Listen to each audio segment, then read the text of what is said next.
ụtụtụ ọma na ụmụ ọdịnala Igbo, anyị abịakwana nọ n'ụbọchị taata bụ Orie n'oge awa nke eziokwu. Aka m bụkwa onye nke gị na-anọ n'isi oche n'oge awa nke eziokwu bụ Ogbuefi EZE-ANA Ugochi tubelu oraifite. Abụ m onye isi nchụaja na Ugochi tubelu ọdịnala temple. Anyị na-agba afa miri emi, lụkwazi ọrụ mmụọ dị iche iche. Abụkwazi m onye nchụaja, onye isi nchụaja na ọdịnala restoration ministry. Bụrụkwazi onye mgbasa ozi ọdịnala Igbo. My mission is to help people live better life. N'ụbọchị taa, ihe anyị ji wee bịa n'oge awa nke eziokwu n'ụbọchị taa bụ how to pray, and kedu ihe ọ pụtara bụ mmadụ na mmadụ na-eme ebere, ya bụ ịgọ mmụọ, ya na kedu ezigbo ihe etu mmadụ ga-esi kpee ekpere ewezi ya. Maka na ndị Igbo na-atụ ilu si na onye amarọ ka ebe etu esi nye ozu nwere ike oche ịbụ ochi ebe sọrọ ya bọba. Share the link as you are joining us. Share the link. Invite your friends and well wishers. Ka anụkwa nkụzi anyị ji bịa n'ụbọchị taa bụ so n'ihe isi ejiri kwawa ogbu. Maka na a prayerless child of God is a powerless child of God. Ịghọtara ya? Ndị gụrụ egwu si na ekpere ewe ọgwụ ha gwọrọ. Yes, you must be able to know how to communicate with the forces of nature. Therefore, you will be able to know how to communicate with the forces of nature and listen to voices of nature. Magana ukpana okpoko gburu bụ ntụchiri ya. So many things you are running into challenges today is as a result of not listening.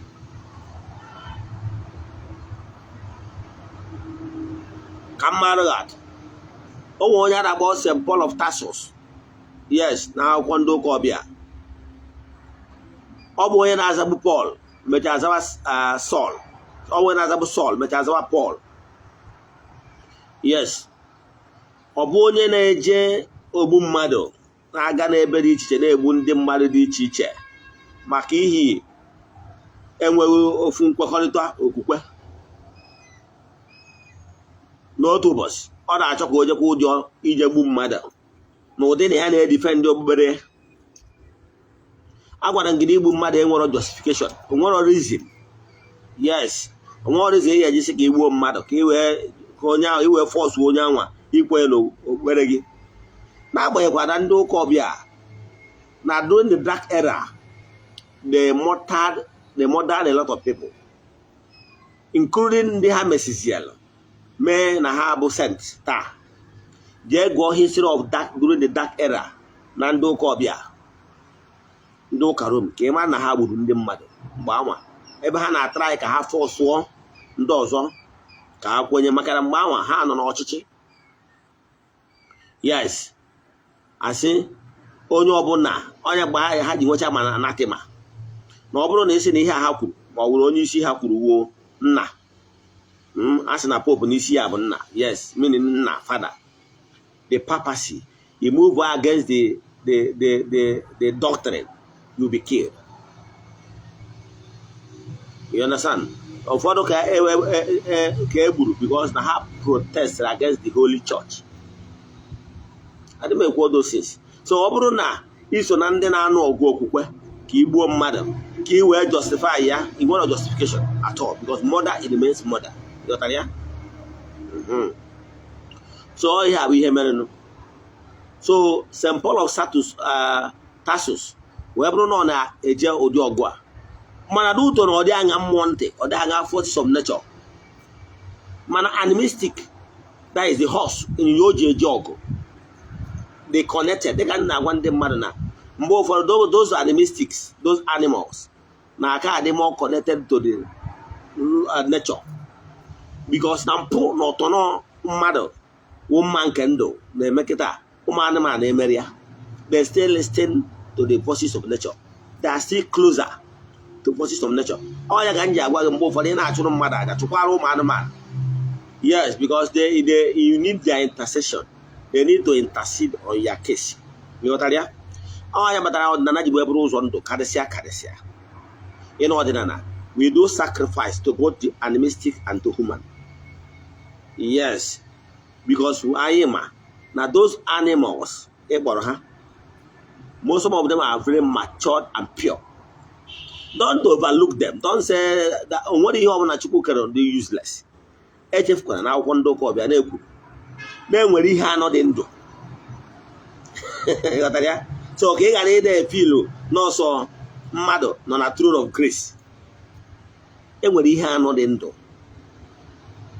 Enwere the lions and other beings that are not human. So what are the elders? Now the throne of the Almighty. You know, so it's not a matter. Maki underrate other entities of powers. They can all work. Animals, I don't joke with them because they are even pure. They are more pure. Yes, they are pure than what we have human beings here in America. Yes. So ihe ji maka ebe tata bụ ka anyị kọwaa ka esi ekpe ekpere na ihe kpatara na ekpere gị na-adị azị ya. Mana before anyị gaa n'iru na nkụzi anyị taa, ọgwụ anyị na-ama bụ echefuna na o nwere aja anyị na-achụ kwa ọnwa nke ọnwa June.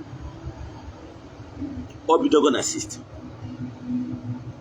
Ọ ga-ala 14 days. Anyị mesịa ya, anyị egbuo ebulu sie nri mee saraka ndị mmadụ erikwa ma nwụkwa n'ụbọchị ahụ wee chịkọta ya n'isi njedebe. So ọ bụrụ na for any reason na isonyewughị na nke ọnwa marakwa na nke ọnwa na-abịa na ga-ebidokwa na 6th. So ị nwekwara ike ibido kịta wee bukuo ngwọdị ndị bukuru kwụọ ụgwọ tụrụ adịghị ka ị nwee ike sonyekwa na aja bụ aja anyị na-achụ nke ọnwa nke ya bụ nke ọnwa Julaị, nke ọnwa Jun na-aga n'iru. Ndị niile sonyere anyị n'ọnwa nke ọnwa Jun enwetasigo ihe onyinyo na eto ụbọchị anyị bido gị, ha ka enwetakwa ụbọchị anyị ga-achịkọta ya. So ọ bụrụ na ị chọrọ isonye na ya, ihe ị ga-eme wee chat ya na WhatsApp 08057837672. Send that message na WhatsApp. Then ka I forward your 3 prayer requests. Then you donate a token to the account designed for it. Ka ị nwee ike isonye na ya. Ka anyị banye n'isiokwu anyị ji bịa. N'oge awa nke eziokwu, share the link, invite your friends and well wishers to join. Yanwa bụ the greatest thing nwere ike email ha ka anụ from the horse's mouth. Ị nwere ike try ya to interpret what I said. You might not get it correctly. And sometimes the person might not even agree with you because he knows you too well. What you need to do, invite the person, let the person hear from the horse's mouth. Nke bụ eziokwu bụ gịnị ka ị kwesịrị ịma, gịnị wee ekpere. Ka m bidogoro n'ihe ịma wee mara gị atụ ihe ịmaghị. Na akwụkwọ ndị okwu ọbịa, mgbe anyị na-eje akwụkwọ ndị okwu ọbịa, a gwara anyị na ekpere bụ iwelite uche anyị na obi anyị enu na ebe Chukwu nọ. So meaning prayer is to lift our soul, our spirit, and look upwards, looking up to the unmovable mover, the creator of the whole universe. Onye siri ka enudi, onye siri ka anadi. Ọ na-abụ nna akụwalụ ndị mmadụ how things work, for the don't understand it. Ngwa gị sị gị na Chukwu okike, for us ndị mmadụ God punish you. Saying God punish somebody is belittling him. Chukwu okike is too big, is far bigger than what you imagine. Ọ bụrụ na ị matara na ị nwere ike imagine the glory of the Almighty, the creator of the whole universe. You are not worthy to behold his presence. He'll illuminate. He can't even withstand it. Common the visitation of common small elements to you, everywhere be illuminated. Small elements. Talk less of the unmovable mover. Onye nwere mbido nwere njedebe. Bụrụ jawa bụ onye okike. Onye nwe ihe niile. Ichewe maka the origin of this being, the Almighty. You can't. What do you can't even imagine it. You can't even come closer to the real concept of who he is. You got that? You can't even have a faint idea of who he is. Let me draw you a little bit back. O nwere onye nchụaja a na-akpọ onye ndu a na-akpọ Moses. Ewee sị na Moses, mgbe Moses batalụ, mgbe Moses jere n'elu ugwu, gịnị bụ elu ugwu? Ya ji eji ụzọ n'elu ugwu bụ ebe isolated area, weziga ebe ọma enwe mkpọtụ, any distraction. Mgbe a na-ekwu maka Jizọs ndị ụka ọbịa na-agwakwa wee gbago n'elu ugwu. Yes, ihe a na-eme nụrụ mgbe ahụ isolated area where you can detach yourself from hustling and bustling, where you can detach yourself from noise and earthly disturbances and have that quiet atmosphere. You communicate to nature. Oh, yeah, but some people they go advance in spiritual things. We understand the importance of keeping your environment with maybe flowers, trees, or natural plants. You know why? The presence of all these flowers, trees, they attract elemental beings like the elves, the gnomes, the salamanders, and so many other things. Let me tell you one thing. There is some flower in your compound that normally discharge some aroma, some scents, fragrance. Some of them, during that time, you will be seeing some like butterfly, some ants, you know, and rest of them visiting. To you don't recognize those butterflies. For you, they mean nothing. It's because you are blocked. The importance of attracting. The most important thing where you are here on earth. Do everything humanly possible for you to attract beings, elemental beings, entities of powers around you. Believe in me, your life will never remain the same. Once you are be able to assemble them, attract them, do whatever what it takes to attract them to you. Believe in me, your problem is gone. Yes. Come on, that. Ije na ụgwọ ebe akọrọ masalo Abraham. Mgbe two wise men visited ya, ọ sị na ya nọ n'ime obi ya. Wee fụkwa ụmụ okorobịa na-abụ na-agafe. O kpọọ ha ndị enyi m. Na m fụrụ unu si ebe dị anya, bịa nọ ka unu nọnyere m ka unu zuo ike. Unu zuchakwa ike, unu amalite njem ọnụ. What he just did is to welcome those beings. Ọ mabụrụ na ha bụ mmụọ. Mana ana m achọ ịkọwara ihe present of mmụọ nwere ike ime. O wee sị nwunye ya kutere ha mmiri bụ Sara, ya kutere ndị a mmiri. O wee sị o kutere ha mmiri. Ndị a bụ mmụọ. Ndị a ma na oge fefe ya erugo. Ha wee kwubie okwu n'isi si ya na otu mgbe a na-arọ na-abịanụ na nwa nwunye ga-adị ime. And so whatever you can do to attract beings around you, keep it up. All because of something like this, about incense. Yes. When you light up an incense so no matter no one can for us. And so incense well, you can allow. Yes.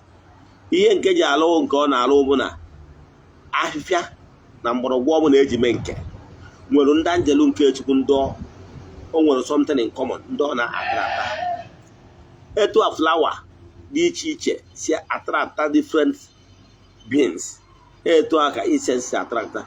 Incense abụrụ sọ nke ndị India lụrụ, nke afọ mlet gụrụ tinye na azịza, ọ bụrụ incense na lighting up, ọ bụrụ si ya bụ incense. Enwere so many other incense like nke a na-amụ na n'ụka Rome, a na-agba frankincense. Ihe abụọ azụ osisi, yes, azụ osisi na gọm si n'osisi. Ọnya ka ọ na-abụ fada were incense burner mgbe ahụ anyị nọ n'ụka Rome as masabas, aje mụnye chakol, ọ na-enwu onwezi were frankincense ya wunye na ya smoke apụọ. Ifuzie ka a na-efe ụkọchukwu n'ọta before ụkọchukwu ndị ụka Rome aka ụka anyị ebu ụzọ fee right round the altar, maka na ha believe na ajamas a na-achụ abụ maka ndị dị ndụ na ndị nwụrụ anwụ. So ha believe na even the departed souls can be attracted to join in that emume ajamas. You got that? Yes. So you can see even though Karum, the importance of attracting departed souls. Has on a departed soul. So departed, they know the importance of attracting those departed souls. So do what you can do. Like this morning they will go be sent border with charcoal, lighting up. Then when a lot of incense. Na afifia na mborogu they put by. We put it. No smoke will be going up. Yeah, while we perform other rituals. Then while calling the names and the petitions of all the people involved. The importance of attracting beings to you, believe in me. Why you are suffering is that you have not done the right thing consistently enough to create results.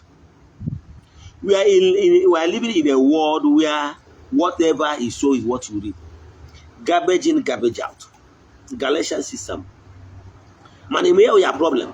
Your greatest problem is ignorant. Yes. You don't know how things work and you refuse. Some of you are so lazy.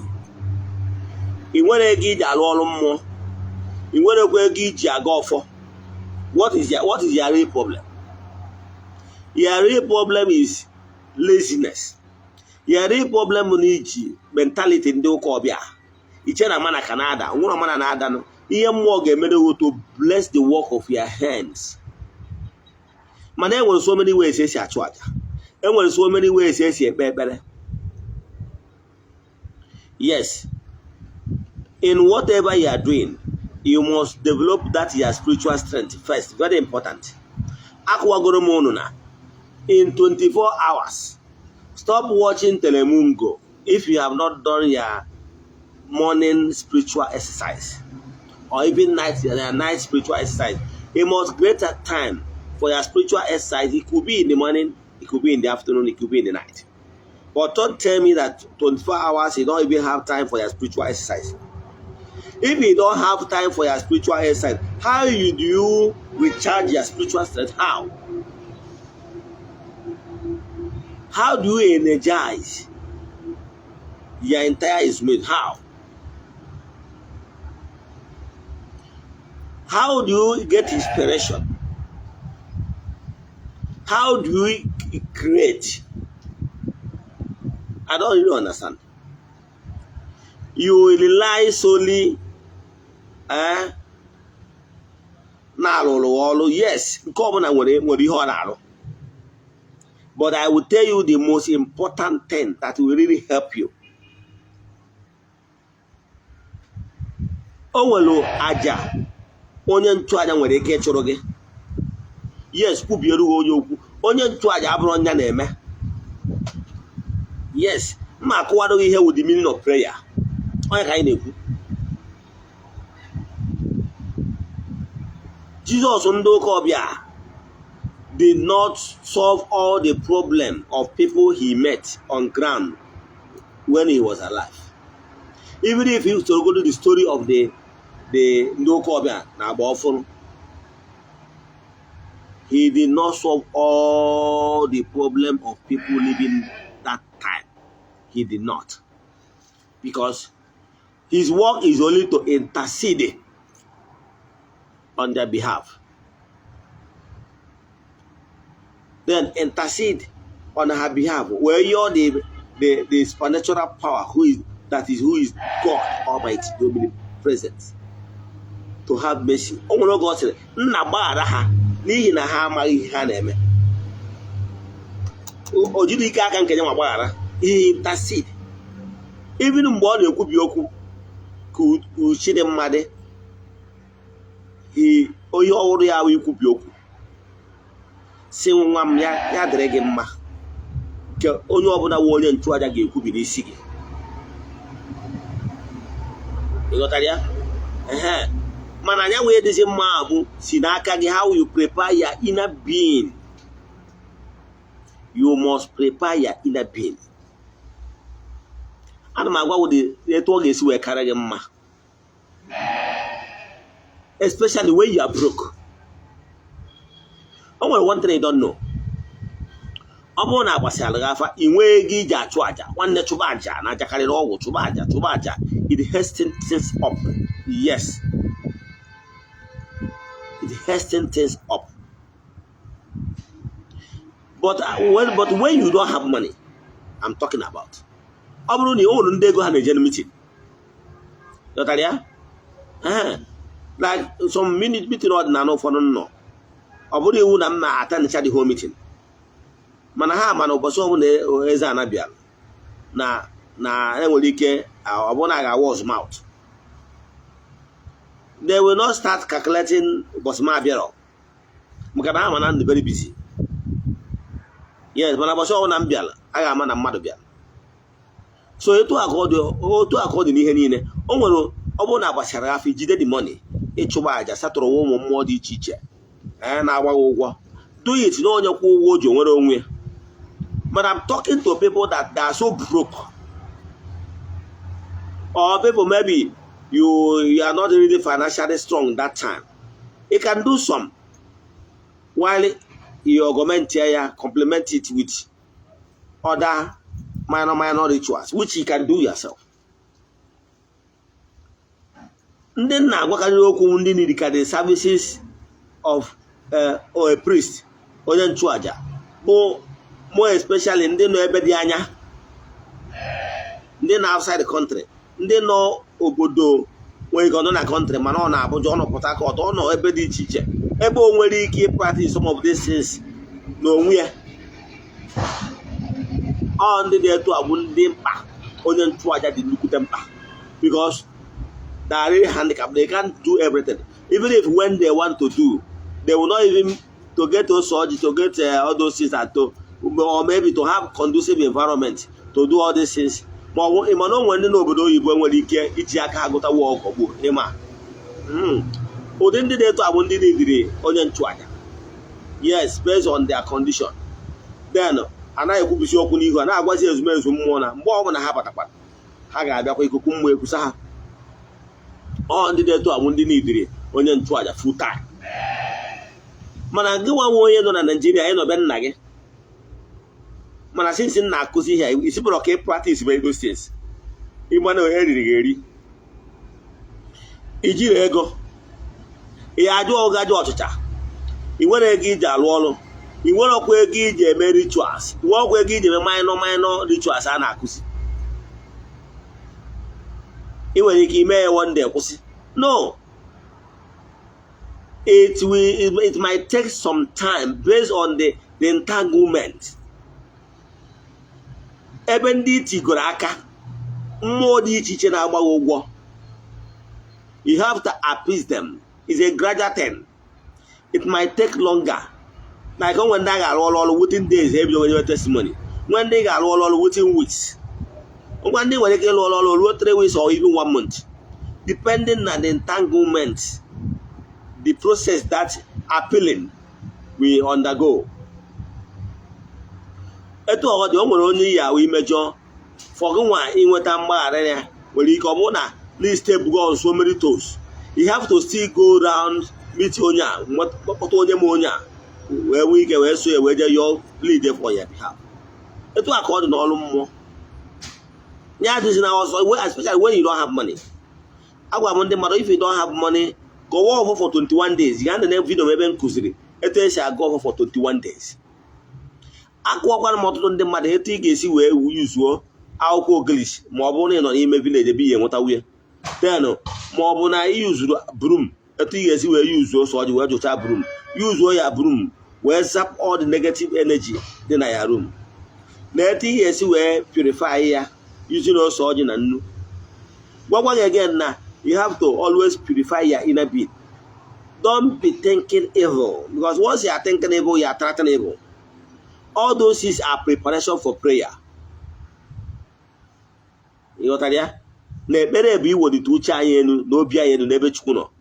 You must lift your soul and spirit. I want to Monday facing the east. No, the fountain of grace, because God used the power of sun to energize the entire creation. Without the power of the sun and the agreement with the land, we're singing. Even the people all over the world don't joke with Anyang. Not Nanibo, meaning that you need the presence of the power of the sun for whatever you are doing to energize. You need to energize everything with the power of the sun. No Munna and the Tishinana, the first is. Other open ditch actually they anchor whatever they are doing with the sun. Yes, some build their temple to face the east. So you must create time facing the east.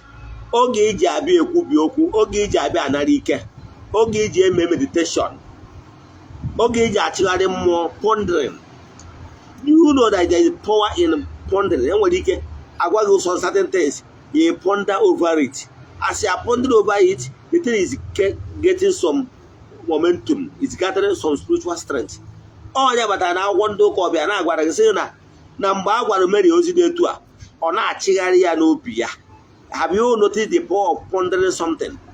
More you are pondering them, they are getting more strength.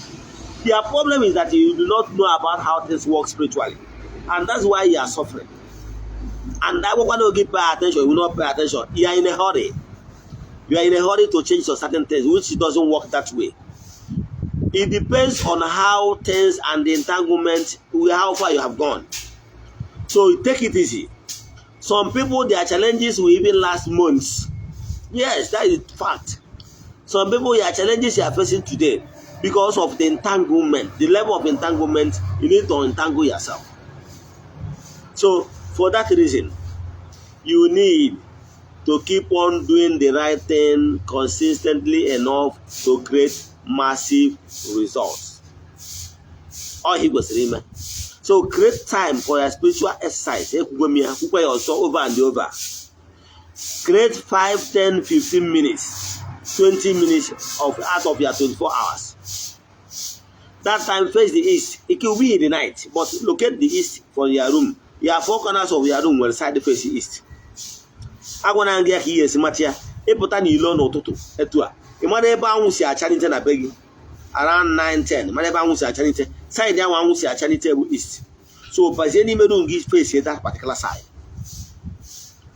In order bound where time, he gave you a book coaching, a book with a book morning again a hassle. Say, maybe no again, not again. That is prayer. I'm telling you what is prayer. Yes.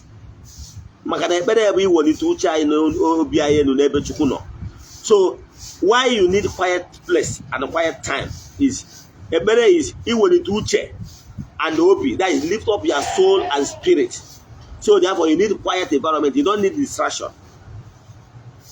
If your television is there, off television, off everything, noise working. You understand? Or one on the be a very large compound, have a place. You normally go for that such exercise. Understand? In my room, I have altar. You know even now, face the east. But what I'm sure they know within my room. Or one I'm sure they in on ime compound about down to the temple. You know that? More than angel nebe even chuaja. That is it. Nebe will alter the angels garden. Eba or angels garden. Ebe garden of the most eba micro flowers there. So you're not chocolate boy, he was remain wait time. You know time out Forget about your worries. Forget about whatever challenges you are facing. First is kpọkuo chi, kpọkuo ezumezu, kpọkuo mmụọ niile gị na ha so, kpọkuo aja ana, kpọkuo ndị nna nna aha ya, ancestors. You need them in this fight, in this journey. You say your life no balance. Life no balance because you don't want to balance it. You must do the needful. Whatever you sow is what you reap. If you don't like what is happening right now to you, or your current balance is not palatable, start doing what I'm about to tell you. Believe in me, you can create it. What comes to you is what you create. Don't you know? Galatians 6:7 says, God can never be mocked. Ama kwanata Chineke emo. O say na ihe obuna, whatever you sow is what you reap. You don't want to sow good seed, but you want to reap good seed. How come? You know, are they possible? It's not possible. So if you don't like what is happening to you, begin today to cultivate good seeds. Now, you will be going from building your spiritual capacity. Yes, you build your spiritual capacity by 1. Create time for your spiritual exercise. Mgbe ịkpọkọ ya ezumezu, ịgwa ha na-ebiara n'oge awa gị na ha ji anọkọ. Na-ebiara ha biko, ha bịa nọnyere gị. Ịkpọtụcha ya ezumezu anwa, ihe ọzọ ị ga-eme bụ ito ha afa. Gwa ha na ha na-eme mma. Truly, they are helping you, but you don't know. When you are small, they are guiding you, feeding you, like using feeding bottle to feed you as a baby. But now you have grown of age. Do you know why they stop? Some will tell me that before, when they are small, they used to hand along law or along low me. Adults. Some of these things, visions, ceased. Yes. Okay, but at a certain age, yes, this guy have really grown of age. That butter bread and I butter again. I could say butter your bread. You can't butter bread. You got it? So in a mail marvel, it will face is the one. It will have to chahafa. You have said it, but get to talk again. That is prayer. It could as you go your high in nature. That listening more. You need your shouting. You need your even shouting. Yes, you need your shouting. But there is more of spoken words. As you are saying some words, you are creating. And they have positive mindset. Some of you now when negative mindset don't go on and care, but go on. I believe for yourself naturally your quote. See a quote. I want a quote over here. Do you think that if one of the solve your problem, my dear? Oh, Maka, Kitty Lakara, Katipa Buaja. Makana, your next word, you continue where you stop. You got it? So you need the record, you need the record, a quarter. You need the wire to where they what you want to achieve in Andua. One Andua, the nature create, nature can waff again. And they were one more Nika Ugogi, Wahanika Ugo, you will be withdrawn for this surface edge. Because once you are stagnant in creation, stagnation is not allowed. Once you will be a stopping block in the moving chain of laws of nature, you will be withdrawn. So you will tell the entire creation that you want to exist, that you need more time for do all this work. Believe me, they will grant your wish. I think Nehemiah, yes, a king. He committed crime, sin against the Almighty. Where's your Yamaya? We are no gaun, Macamehe, or Wutie, or ever where Tower have when I just because you queer more time. And we'll see when you queer more 15 years. You know what? So, on day on there now, whether I'm on a sick bed or whatever, the forces of nature have not decided in your case. They can still add more years for you. Do you know? So, but the end is Kinaka. I want to name all your balloon. Now, one bear, or Wootier, or sending the son in Mecopa, Sibaria. Mafro now, no Begazbon Chegare, only had about Chegaria, Machigaria. A Western could have more 15 years. And they could have go to Guegu. You know that? So, I'm Machego and a case are not different. Something new can see happen in your life. But everything, the boy is your court. Yes. Great time when begin a more Japankata. I can tell you that this time gonna Japankata, many things will happen. 1, give your table your case to before the entities of powers. 1. 2, get a more Japanankata. HF got a more when they watch a more he come more mail again. gwa mmụọ ihe kpatara iji wee chọọ ka ihe ọma mere gị, and how you intend to use ihe ọma ga-emere gị wee touch your lives. Yes, mmụọ is interested to know. Ịghọtago? Ịgwasịa ya etu ọnwa, ịgwasịa ya na ọ bụrụ na o mere gị ihe etu a na ehi ka ị ga-eme. Ịgwụchazie gba nkịtị, ịjụzie ezumezu kedu ihe ha chọrọ ka ị mee. Then listen, I can tell you, even a good child. Example, can we hear my mouth? You approach your father for one problem or the other. And after telling your father, after greeting your father, of course, yes, you greet your father, you present your case before your father. After discussing with your father, you have to pay attention and listen to his response. Very important. You can't just talk to your father anyhow and walk away. It's rude. Yes. It's one of the reasons why he talked to the Almighty. He just rattle everything off. No. It doesn't work that way. You zoom off. It's so rude. It's not how things work.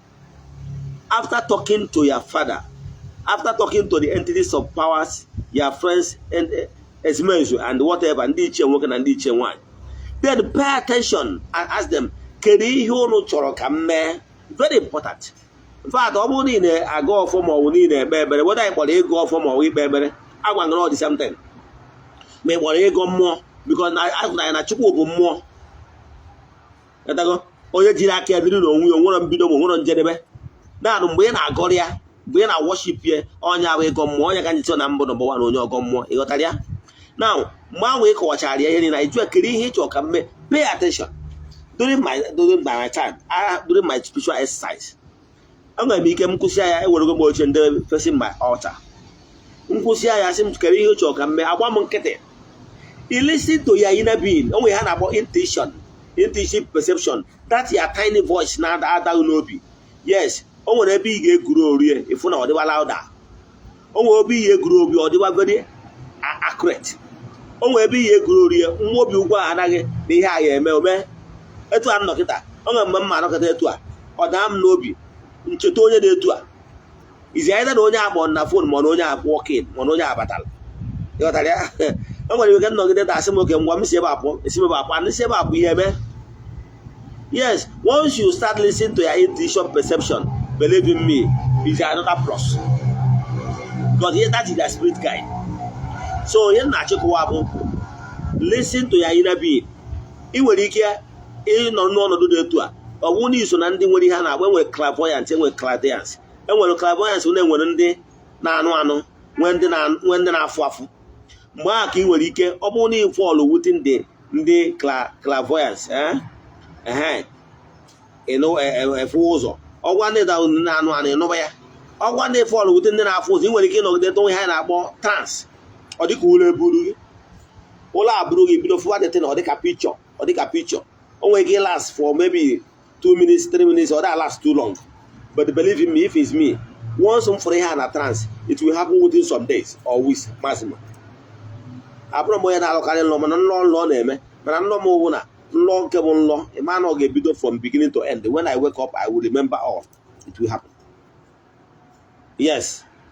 So, mana ọ bụrụ na ọ trans ịnọchi ihe a na-agwa agba nkịtị ifu na enwere ike ịkụziri onye onye na-enwe trans inwe ike n'ebe anyị nọ n'oche ụlọ eburu gị ọ dịka ụlọ eburu gị egosi gị ihe ịbụkara onye na-alọ na enwere ike when you sleep off you egosi gị ihe na nlọ ịghọtara ya then ma ọ bụ na ihe dara n'obi ma ọ na-enụrụ voice ọ bụrụ etu o si eme onye ka o si eme ibie mana nke ọbụla bala ịghọtara ya mana ọ tụrụ ndị etu a iwe na-develop your spiritual strength by etu anyị na-eme etu a now ị na-enweta inspiration. O nwere ike oge ahụ ịnọkịta ọ daa gị n'obi na business ị na-eme for you to get maximum result.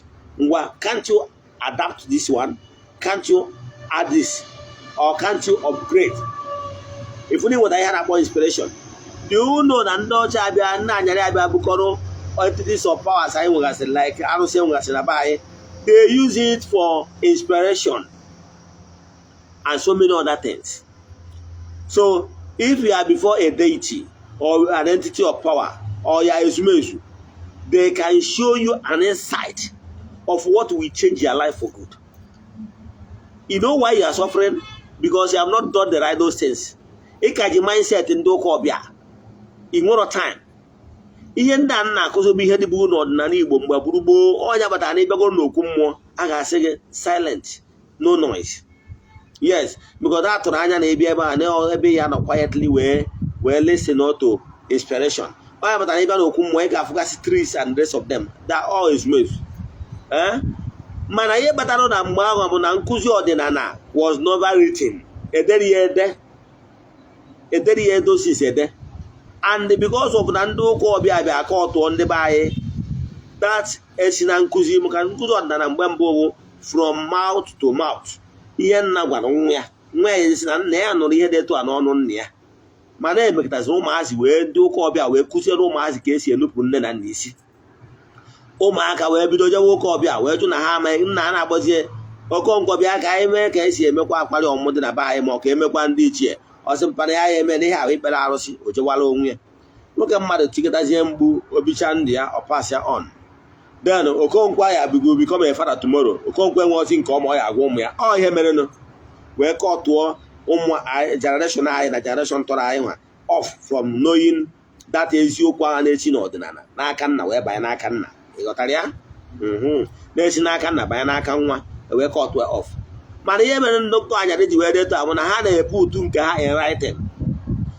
Bido na nwatakịrị ebido jewe catechism kụziwere nkụzi nke okwukwe for ndị a ebe skuulu ebidokwa na skuulu a kụziwekwara ihe a na-akpọ CRK nkụzi gbasara okwukwe ha. So ọ dịzie ka ihe niile abụ ihe anyị nweburu gburugburu ọnya maka ngwa nke na-eme nke eziokwu na-eme na ị nwere ike isi nwaanyị ndị ọrụ ji wee bụ ibu. Yes, some of our forefathers are incarnating back. Yes, they have seen where they made mistake. They have seen their challenges. Now they are coming back with great knowledge. You understand? So we are trying to recall, correct whatever that went wrong in the past. But thanks to social media, we might not be able to start writing books and rest because Nigeria, we are not reading culture is gone. So that's why we are trying to use the social media now to reach out to each and every one of you. And thank God, this is my video. Generation to come, you will still see it on YouTube. You understand? So after listening, you can listen to it over and over again. So what I can tell you, what is prayer? When time iji akpọkụ ya ezumezu ikene ha, iyo ha, ikenecha ha, iyo ha. The second agwanga prayer with the 4 cardinal points: the praises, the petitioning. Okay, the praises, forgiveness of sin, petition, and the ijuogu. That is the ndoga about back to sender. Ebere ịga ọfọ ma ọ bụ ịga ọjị ị na-ege ntị na ebe ndị okenye na-aga ọjị for all this cardinal 4 points is there. Ọ bụrụ ndị ụka ọbịa kụziri anyị ikpe ekpere, ọ bụrụ ha kụziri anyị ịga ọjị, ọ bụrụ ha kụziri anyị ịga ọfọ. Yes, agwanga na ịga ọfọ ma ịkpọrọ ịga ọfọ ma ịga mmụọ ha niile means worshiping the forces of nature. Now wee kọwara gị na ịga ọfọ ịga ọjị ma ọ bụ ịga ọfọ bụ iweta ọjị ikene asị na onye wetara ọjị wetara ndụ ikene Chukwu okike na forces of nature kene mmụọ niile kụbara anyị nụ. That is praises. Ndị ụka ọbịa ha kpee ego na-ebe ha ifụ ka ha na-abụ abụ. That is praises. Imesịa ya ọsị o werekwa ọjị a wee yọsị ya doo biko ọrụ mmụọ nnụ mmụọ ebe ọbụla anyị si mejọ ọsị gbaalụ. That is forgiveness of sin. Ndị ụka ya akwụkwa na ị na-afụkwa ka ha na-ekpebe ifu na ọrụ oge ahụ ebido yọwa ka mgbaghara. Now o bechaa ihe ọzọ ya agọ weruzie ọjị wee gọwa ọjị si na ihe ọma ga-emere anyị na ụmụ nwa dị ya n'anya na ndụ ha ga-adị na ihe anyị na-eme na ihe ọma ga-emere anyị. Ọgụgbazie nnọọ ihe niile ọgụgụcha ya ka a na-akpọ petition ịya ayịyọ ọyọbazie ọrụ mmụọ na mmụọ ihe niile ọ chọrọ ọyọcha o wee jụwazie oku nke ndị ụkọ kpọba back to sender. Oge ọ na-ajụbụ onye si na ihe anyị na-eme anyị enwe isi were isi onye achị ka onwe isi onye si na akwụkwọ ya machara mpama ya abara nke ya onye fụrụ anyị lọta nwa ya nwụrụ anwụrụ asị m na ọzọ ya anwụ ihe niile aka a na-akpọ iju oku onye ka ndị ụka kpọọ back to sender. So ihe na-achịkọwado gị bụ na 4 cardinal points dị na mmadụ ịgọ mmụọ. Bido tata gọba mmụọ, bido tata lesi mato inner being ka e wee energize ya gị, ka e wee nye gị spiritual strength ka ị wee pụta ihe. Ka m kwuo otukwa nke a maka na ọ na-abụ a na-egosi nwata awọ n'igbe okwute a na-emetụ ya aka maka na awọ na okwute yiri ije na akwụkwọ Matthew 7:7 ya abịa kwuru yọọ ị ga-ayọta chọọ ị ga-achọta kụọ akara a ga-emeghere gị. If you get the forces of nature can never give you what you did not ask for. Chukwu okike abụrụ Father Christmas. It's only what you ask for. Ịmara etu esi ekwu na court. What you did not plead adrọ na ya case file. Your court maka they can never award it for you because you did not ask for it. Etu a ka ọ dị one nature. Nature agwụgo gị na your ask it shall be given unto you. Knock, the door of favor will open for you. Seek, chọọ ị ga-achọta. So if you decide not to ask, nobody will give you. Yes, kyo ide. Chukwu okike mana ihe adịghị mkpa, but they want you to ask for it. So if you don't want to ask for it, forget it. Osege kwaka. If you don't knock to show, you must show interest. You ask for doors of wealth to be open for you. It will open. But terms and condition applies. Terms and condition that and give us never lack, you know. Yes, because once you are given, your hands are open, then you will be able to collect before taking back. But when you decide to be stingy with God, when you decide to be stingy with Him more stingy. Not whatever you give, what you receive. So you know how to ask. So I want to go even you must make a move.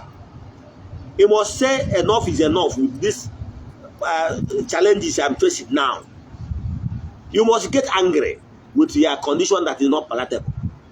Yes, you must be angry. It's when you only are angry, you will be able to say enough is enough.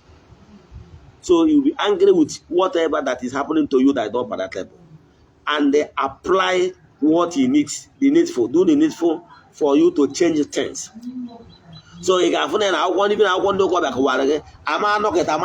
you must seek for it. So start from today, 6 in time, steps 9. Today, my today, create only my follow on YouTube or social media, and you have not created time for your spiritual exercise. Sorry for you. If you really want to be a follower, be a good follower. If you want to be a listener, be a good listener. It's for your own good. Because all my in my pocket. Yes. But I that is my mission. Obruna no ebe I nwere ike create your own altar. Onwere ebe mgbe nkụziri how to set up an altar. Ekwugo m ya. Jee na my YouTube video, you will see it. How to set up an altar. You can set up an altar. Obuni will my real follower. Now, ọbụkwa ndị nọ n'ebe nọ need the limited things. They want to keep some of these things. Then the man need the assistant of one and two on your behalf. Pending but things about it's a watch video. Now, cousin does I na cousin Ugochi to na temple. Church Omuna Ogbuefi EZE-ANA Ugochi to oraifite. Or my YouTube name. Now, Facebook Ugochi to oraifite. Obone chok agbala family more DT. Send them message na WhatsApp 0805 7837 Asin kachita tabori ritara anyị homa palipura anyị hojo. In the video to sari and the adon, I can tell you this message odala makande achọrọ ịzọpụta. Makanda oge nke ịzọpụta ha erubero. Ha ka ga-anọkwa na ehifuru. Ọ ga-watch that video or jump or pass ya. Or jump or pass ya. Yotago on a quarter. Happy made the needful. Don't be thinking that maybe you have done it, maybe 2 weeks, 3 weeks, you get tired. Tired for what? When you are in the world, living a life of carelessness anyhow, you don't know. Now it's time for you to do what is called restitution, reparation of what you have done in the long past that is not palatable. So you need to pay up your debt. If you can't pay them in cash, you pay in kind. Yes, imagine you want to get that charge, and you walk away, you keep getting where go more, where you're for your own mercy. ya gazienụ ma ọfọ.